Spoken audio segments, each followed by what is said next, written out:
Hello everybody and welcome back to the channel. So in today's video, I do want to speak on Xavi's impact at Barcelona because I do believe that his impact, his effect on this club has already been shown. Now, for those of you guys who are wondering, what do you mean by Xavi's impact? What are you talking about when it comes to Xavi's effect within these players? Because that could mean a multitude of things. So when I do mean by Xavi's impact, I'm talking about the mental aspect of the game, the physical aspect of the game, and the tactical aspect of this game. But before we go further into this video, I do want to talk about the OneFootball app. The OneFootball app is the best football app you could find within the App Store when it comes to the latest transfer news, the daily news, anything that you do want to follow regarding your favorite player or your favorite club or your team or any international team. All of that is going to be compact within the OneFootball app. And for those of you guys who are in the UK, one of the best new features that the OneFootball app does carry, it is having La Liga highlights within the app. So if you guys do want to find any highlights regarding Barcelona, Real Madrid, Atletico Madrid,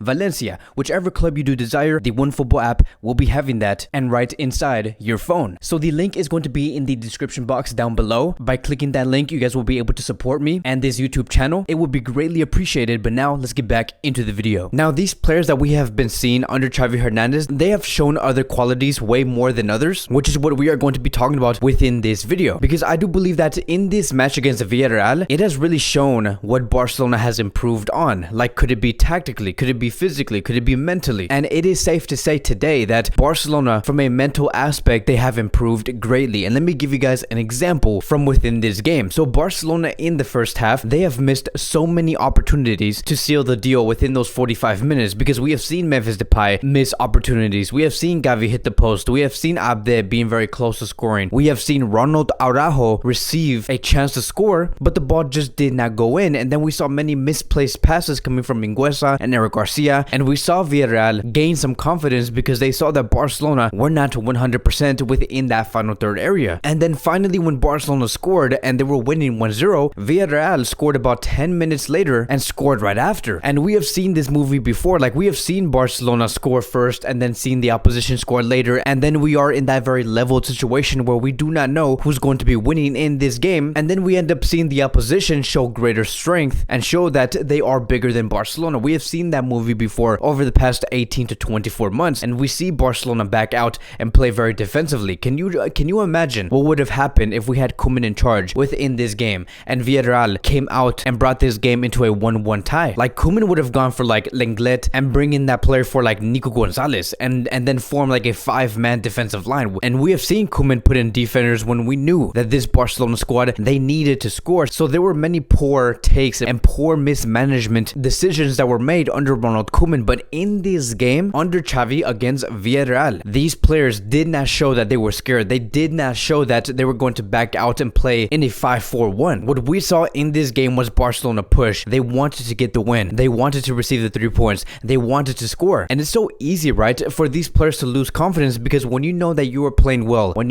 you know that you are creating opportunities for your club, but only to find out that you cannot score in the end, these players, we have seen them lose confidence. We see them thinking that, okay, if whatever we're doing does not end up in goals, we have to change our game. And then that's where you have your disaster on the field. There are many players out there who are playing different games, thinking different things, and then you just lose the game overall. But Xavi is not here to do that. Xavi is here to say, look, no matter what happens, no matter what is the outcome, no matter what situation we are in, we're going to continue to be very faithful to our identity, to our style. And that is why we saw Barcelona continue to push and come out with the exact same idea. And that was for Barcelona to press, to win the ball back, to play vertical, to look for those goal scoring opportunities, because eventually that second goal was going to come. And what really impressed me the most about this whole thing is that there were many reports stating that Xavi was always very present with the players. Like, he was not sitting down at all. He was always standing, being right next to the players in that line, always giving orders, applauding the players even though they made a mistake. He was there for them 100%. And I know that many of you guys are going to be saying, oh wow, Kevin, like, yes, he was standing. There's so many other coaches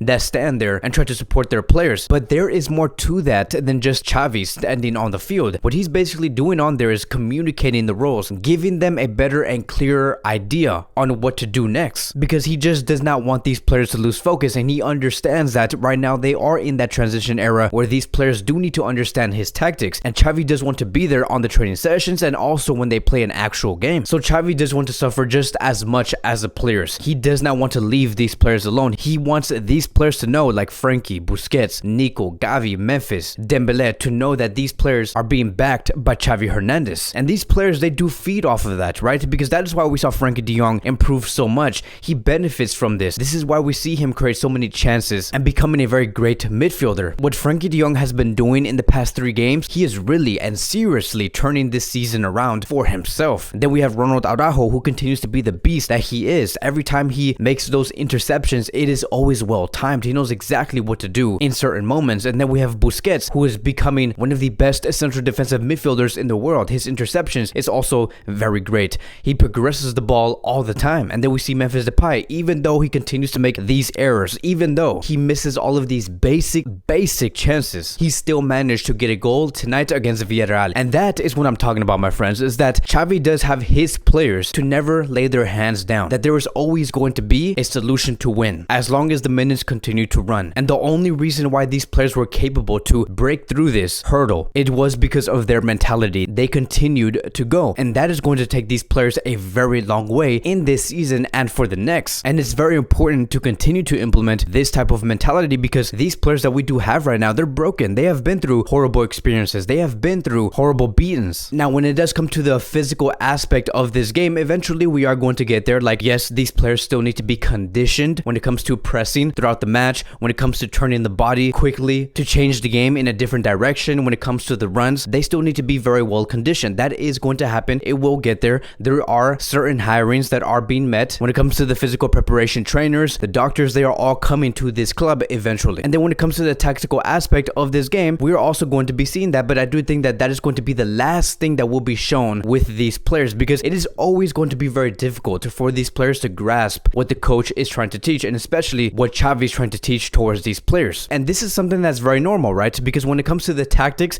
it does take a while. It does take about 2 or 3 months, maybe sometimes 4 months. We have seen that with Pep Guardiola and Man City. We have seen that with Klopp and Liverpool. We have seen that with Tuchel and Chelsea, and they have peaked at the right moment to win the Champions League. This is very normal to have. So maybe, right, this is just my expectations. Maybe we could see a tactically better Barcelona by January or February. But overall, like in general, when it comes to the final product of what Xavi does want to do with this squad, we are nowhere near that. We're still going to have to go through a couple of months to see the best Barcelona possible. We're still going to have to go through a couple of transfer windows to understand what Barcelona do need. What does Xavi demand from his squad? Does he need a different winger? Does he need a different center back? A different forward? Who knows? But we are nowhere near on seeing the best version of Xavi's Barcelona. But this momentum that we are continuing right now, this momentum and little project that we are having, hopefully we can continue to carry this momentum up against Bayern. Because the worst case scenario that I do want facing Bayern is going to be this. I want to compete well. That is all I'm asking for. If Barcelona can lose 1-0 against Bayern, 2-1 against Bayern, 3-2 against Bayern, then that would mean that Barcelona are going to be losing gracefully. We're not going to be losing like 6-2, 8-2, 4-0, 4-1. We lose this game knowing that we brought our best, knowing that we had an identity, we competed well, we gave Bayern a very hard time to get through us. Because these type of losses is what's going to make us build upon this and become a better team. That is how you build for the future. Because let me tell you, you cannot build upon anything if you're losing 8-2, 4-0, or 4-1 and you have no identity at the same time, when you're showing that you had no plan in the first place. But hopefully up against Bayern, because of the mentality that we have been showing, we show something. We show that we are becoming better, that we are progressing, that eventually we are going to get into that position where we will be the best team in the world. And the only way we could do that is through the teachings of Xavi Hernandez. But that is going to be wrapping up today's Barcelona Daily News. Thank you guys so much for watching. If you guys are new here, welcome to the channel. Please like, subscribe, comment, and I will see you guys in the next video.